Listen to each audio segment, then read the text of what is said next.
The Philippine Basketball Association o PBA has been the premier basketball league ng Pilipinas for almost 5 decades. The league is the first ever professional basketball league in Asia and the second longest professional basketball league in the world behind only the NBA. But although the league is still the top destination for top Filipino players ay unti-unti na itong nagbabago over the years with the best collegiate talents ng bansa opting to play for the other Asian leagues kagaya ng B-League of Japan at KBL ng Korea. It goes without saying na ang top players that are already in the NBA are also slowly but surely starting to get enticed to play overseas as well. To name a few, we have Kiefer Ravena, Matthew Wright, Roosevelt Adams, Bobby Ray Parks Jr., Greg Slaughter, and now Robert Bullock have all taken their talents overseas to play for another Asian basketball league.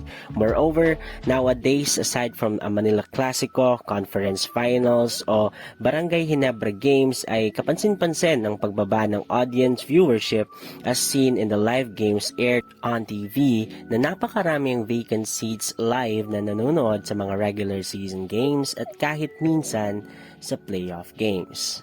The product of the PBA is still good, however, it cannot be denied that it is also slowly losing its popularity and competitiveness over the years, partly because of the aforementioned reasons at marami pang iba. Kaya today, we will be talking about our humble suggestions as to what the PBA could do para maibalik ang kasikatan ng PBA and the glory of being one of the best leagues in Asia.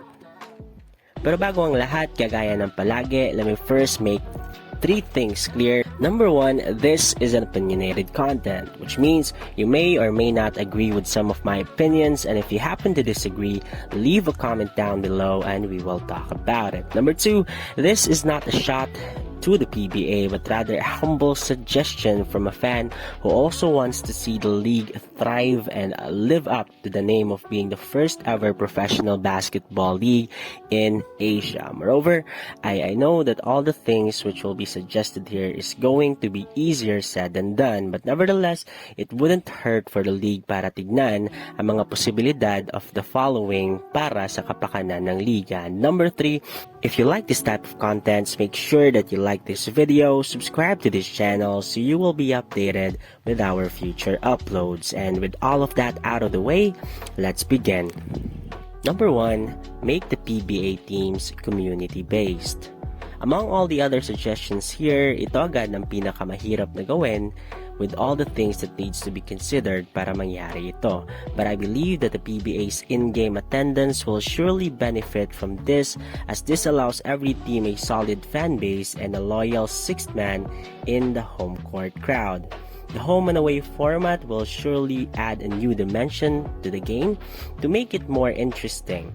And though I understand that the teams playing in much smaller venues with lesser sitting capacities kumpara sa Araneta, Philippine Arena, and MOA will be in a bit of a disadvantage, pero I think na better pa rin ito kaysa palagi na lang doon ng laro pero hindi naman napupuno. Isa pa, to make sure that each franchise in the league can still earn relatively similar incomes from ticket sales is for them to follow the profit sharing rule that the NBA is imposing. Hindi naman lahat ng kita pero a certain percentage just to make sure that small market teams do not go bankrupt that easily. In terms of the team's location and names, the teams could simply establish their teams in cities in the NCR or nearby provinces or wherever their companies operate and not necessarily be in every region. Nakita na rin natin ito with the Korean Basketball League, kaya hindi naman siguro siya imposible na mangyari. The teams could be named as the Cebu Converge Fiberexers, Pasay City Naberjin Kings, Pasig Meralco Bolts, Pampanga San Miguel Beermen, Makati TNT Tropang Giga, so on and so forth. Number 2, loosen the rules for imports. One of the biggest reasons why the teams from the Japan B-League and the Korean Basketball League has been more competitive and coherent than the teams from the PBA, as seen in the outcomes of the East Asian Super League, is due to our import situation. Unlike the aforementioned leagues, ay medyo stricto ang PBA sa rules in getting an import for any team. 3 things na pwede nilang gawin para ma-improve ito is to remove the height limit for imports, gawing 2 foreign imports kada team at bigyan ang teams ng option to have an Asian player quota.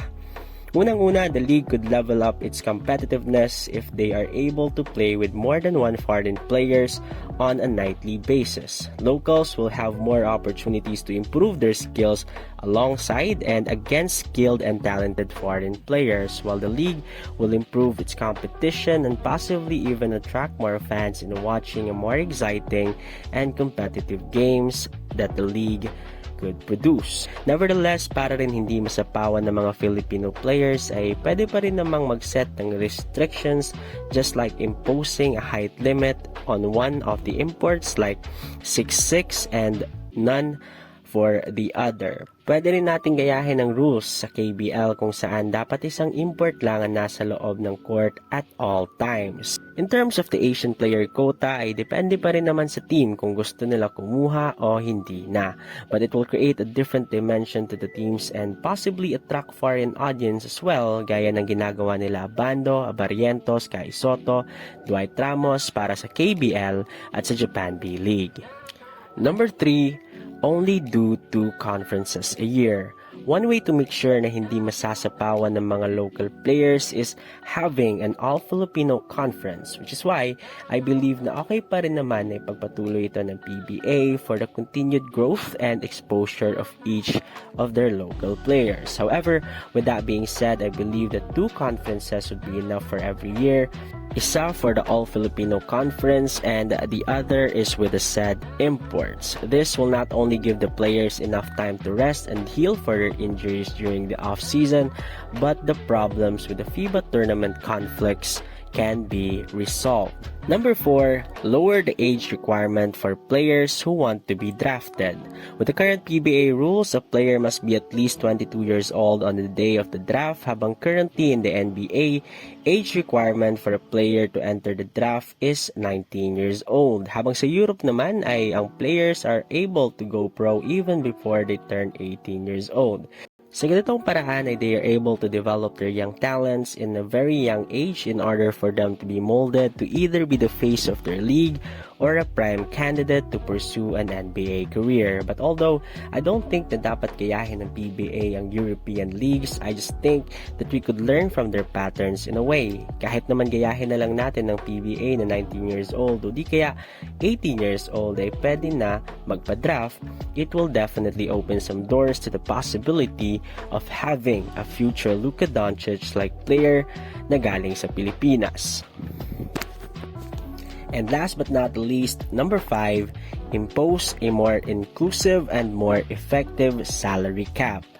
Now, I am probably going to get in trouble for this, but it is very easy to perceive that there is an existing disproportion of talent acquisition sa PBA ngayon.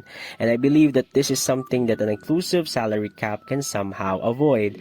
Just like in the NBA, a team, regardless of how rich or poor the franchise is, they have a certain limit on the total amount of salary that they can spend on their entire roster, which is why top-heavy teams like the Lakers, Golden State Warriors, and even the Phoenix Suns all suffer from having mediocre benches due to the fact that they have to pay their top players a bigger portion of the team's salary. I believe that this will be better for the PBA as well, given that some teams actually have 2 different starting fives that they could put on the floor due to how good their benches are. This way, may-utilize ang lahat ng mga good players and be put into teams where they can actually thrive and not just be benched in a very stacked team. Well, anyway, that's just me and that's the end of the video, guys. So comment nyo sa baba if you agree with all of my opinions, and bago kayo umalis, please don't forget to like this video, subscribe to this channel para updated kayo sa aming future uploads. And with that being said, I'll see you guys next time. Bye-bye.